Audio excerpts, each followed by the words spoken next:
Hello again, my friends. I really appreciate you coming back for another episode. Please be sure to click those like and subscribe buttons below. It helps me out a ton. Now that we have a good understanding of self-awareness, we're going to learn how to take that awareness and put it into action.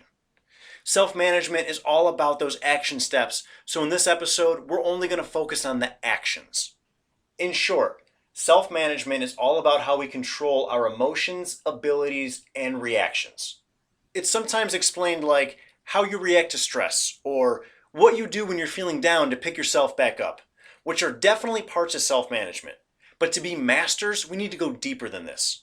Learning how to deal with your stress is great, but even more important is learning how to control the amount of times we put ourselves in those stressful situations. We can substitute any other emotion for stress, be it happiness, joy, anxiety, sadness. They're all the same. The only difference being for the positive emotions, obviously we want to maximize our time in those situations. Think of it like this. Learning how to deal with our emotions as they arise is like putting air into a tire each morning that has a slow leak.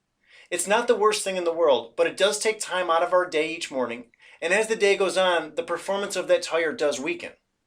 Learning how to control the situations that we put ourselves in is like plugging that slow leak. No more morning nag, and the performance doesn't weaken as the day goes on.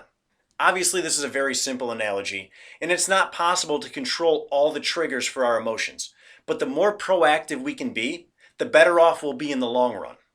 Let's take a look at how we would carry out both of these strategies. We'll start with dealing with the emotions after they arise. Let's take stress, for example, because we could all learn how to be a little bit better with stress, myself included. When I find myself in a stressful situation, there's a couple things I need to do to regain control.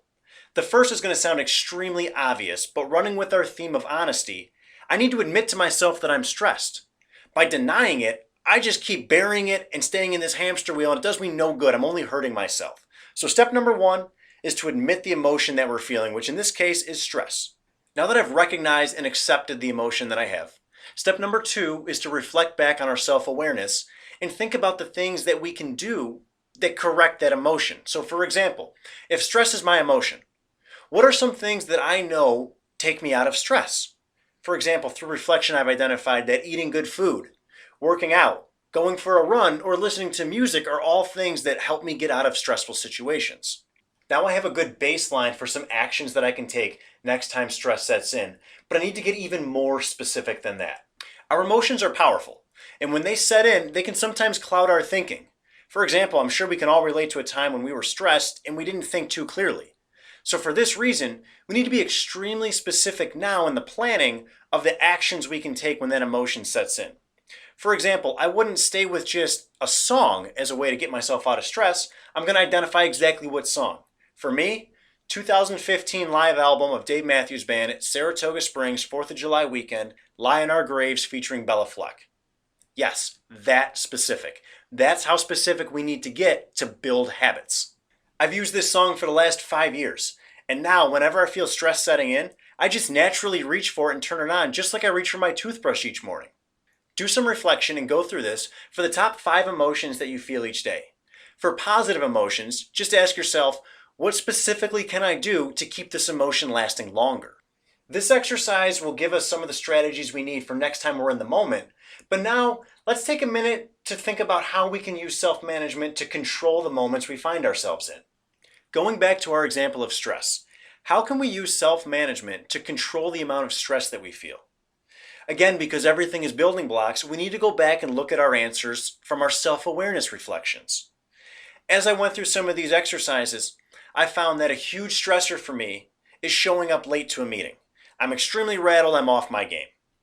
So rather than try and listen to a song as I'm a couple minutes late running into the room, I deliberately plan my schedule to make sure I arrive at meetings 5 to 10 minutes early. Listening to my song while running late is putting air in that tire with a slow leak, whereas deliberately arranging my schedule to make sure I arrive 5 to 10 minutes early is plugging that leak. I know again that this is a very simple example, but this is what I mean when I say that we do have control over the situations that we put ourselves in.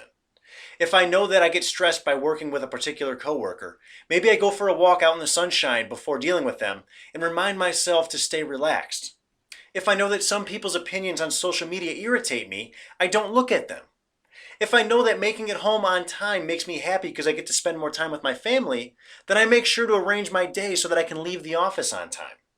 Controlling our emotional reactions is a lot easier when we can control the triggers that form those reactions. Give some consideration to the top 5 emotions that you feel and run through both of these reflection exercises that we just discussed. Leave some comments down below to let me know what techniques that you came up with, and we'll pick up from there in the next video.